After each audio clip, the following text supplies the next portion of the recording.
చూపించిన వాళ్ళం అవుతాం. పవన్ కళ్యాణ్ గారు ప్యూర్ ఇంటెన్షన్స్, ఎన్డీఏ కూటమి ఏర్పాటు చేసిన కారణాలు ఎందుకు అందరికి తెలుసు కాబట్టి సో అందరికి మంచి జరుగుతుంది. అండ్ మహాసేన రాజేష్ గారి గురించి నాకన్నా టీడీపీ గారు చాలా చక్కగా వివరించారు.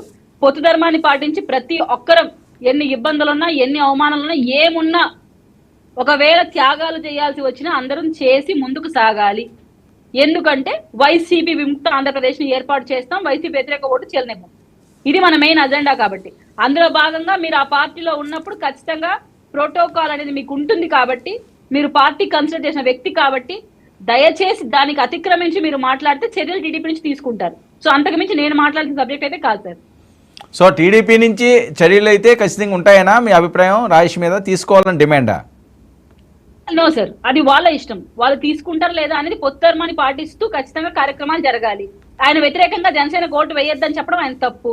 సో వాళ్ళు తీసుకుంటారా లేదా, పొత్తు ధర్మాన్ని పాటిస్తారా లేదా అనేది లెట్ టైం డిసైడ్. అంటే మీకు ఇబ్బంది కదండి, ఈ లోపు 2-3 రోజుల్లో క్యాంపులు అయిపోతున్నాయి, ప్రచారాలు క్లోజ్ అవుతున్నాయి, పోలింగ్కి వెళ్తున్నారు, ఆ ఎఫెక్ట్ ఏమి ఉండదా? సార్ మేము వర్మ గారు క్లియర్ గా చెప్తున్నాను, ప్రజల్ని నమ్మి ఓటింగ్ అడుగుతున్నాం సార్. ప్రజల్లో ఉన్న ఇబ్బందులను, వైసీపీ మీద వ్యతిరేకతను మనం ఎన్కాష్ చేసుకుంటూ వాళ్ళకి మంచి పరిపాలన ఎలా అందిస్తామో చెప్తున్నాం. ఒకరు మావి విషయం చిమ్మిన మాత్రాన ప్రజలు మారిపోయేది లేదు, ఒకరు మమ్మల్ని పొగిడినంత మాత్రం ప్రజలు తెలిసేది లేదు. ప్రజలు గమనిస్తారు. గత 5 ఏళ్లుగా మా వెనక నిలబడిన వ్యక్తి ఎవరు, గత 5 ఏళ్లుగా మమ్మల్ని ఇబ్బంది పెడుతున్న వ్యక్తి ఎవరు, తన కష్టాయితాన్ని తీసుకొని వచ్చి ప్రజల పక్షాన్ని నిలబడిన నాయకుడు ఎవరు, ప్రజల డబ్బు దోచుకొని అక్రమంగా సంపాదిస్తున్న నాయకుడు ఎవరు. సో వాళ్ళకే అర్థమవుతుంది కదా క్లియర్ గా ఏ నాయకుడు ఎవరి పక్కన నిలబడుతున్నారు అనేది.